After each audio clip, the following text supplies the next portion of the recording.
Hello guys, Golden Diamond 945, and here's the third episode of Operation Unthinkable and Men of War Assault Squad 2.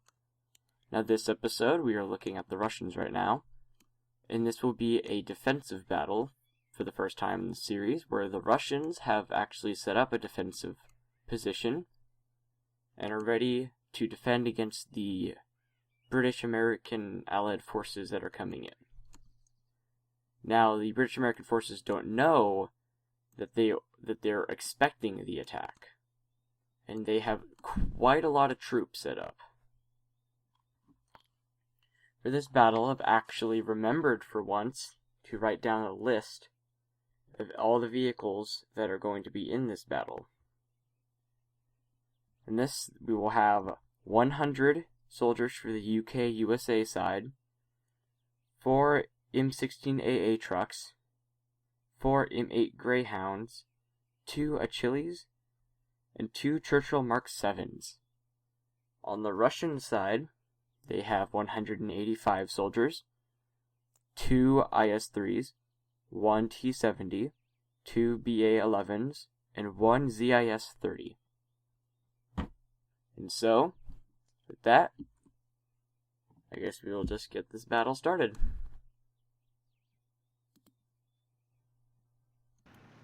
Right here, we see the ZIS heading up, getting into a defensive position. The British and American Allied forces, as you can tell in the distance, are on their way, and they're getting prepared to start the fight. Right here, we've got some Russians with mounted machine guns, ready to hold back the forces coming down the street here.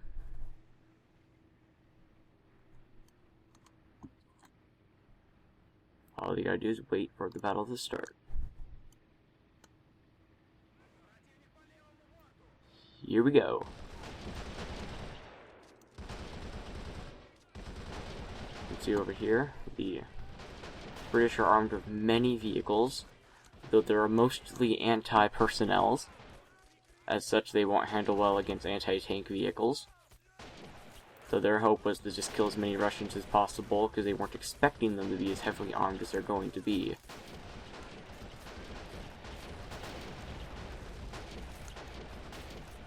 See over here, the anti-tank gun right here is doing its job. And over here we can see the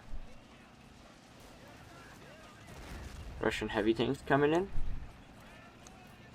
The British forces were definitely not prepared for this attack at all. They do have some Churchills, but they're not going to do much against this many units, and they don't have a lot of people.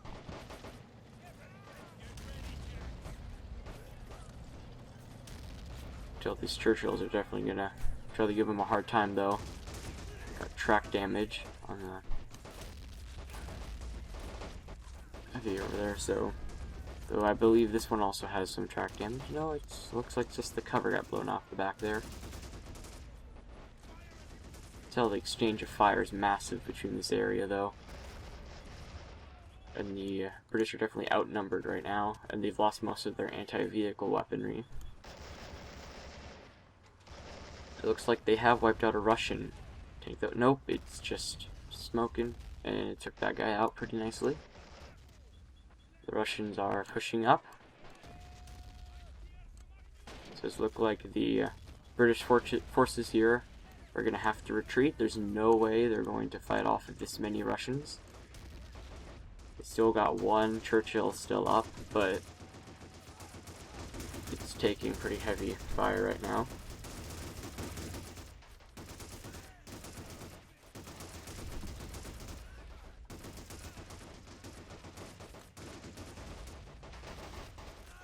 The British here, what happened is they weren't...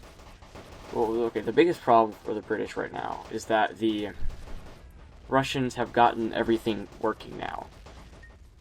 Because you gotta remember, this is pretty soon after World War II, but even so, things has kind of winded down a little. And so all of a sudden, with this American-British Allied attack, they had to restart up the war machine, essentially, for Russia. And they were taken by surprise by those first 2 episodes of battles. But this battle right here, they were completely aware they were prepared, and they had a very large amount of units in this area because they wanted to win this battle so that they could hopefully cause some terror with the Allied powers, try to keep them from thinking they're in a very easy winnable war, because they're not going to be. And if you can discourage an army, it makes them far less capable, which is their goal. They want to completely crush the United Kingdom, which is what the majority of the units in this area was made of. They did have a few American machine gunners, but yeah.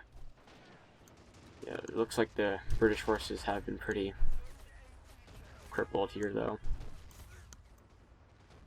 I think they're going to keep fighting off, though, until the very end, but I doubt they're all going to somehow kill off all these guys over here. Just while they're doing that finishing off here, take a look at what's left of the Russians. Still got their anti-tank weapon. Does look like the majority of units are on the push, though, and none of them have stayed in this town, which I guess makes sense.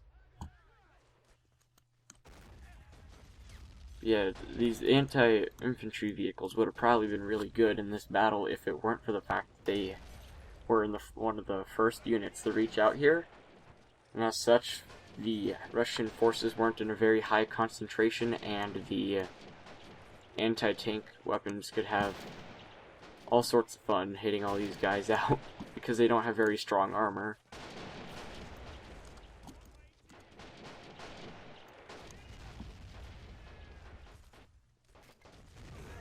Okay then.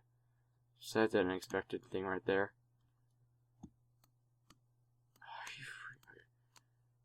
I guess we'll see here what's left of each of these units. Alright. Yellow is Russian, red is United Kingdom. Yeah, there's gonna be a few guys over there, but that's probably gonna be like 3 or 4 guys. So yeah, you can see here, the Russians weren't completely impervious to the attack. They did lose quite a few, but that's kind of the Russian tactic, which is just they have a huge overpowering army that they can just keep resupplying and, you know, over and over until eventually they overwhelm their enemy. Not to say they aren't, like, armed well, though. They do have pretty decent weaponry. The British forces in this were armed with mostly submachine guns, while the Russians here are still armed with rifles, but that proved to actually be a very effective thing because of the range they have compared to the submachine guns.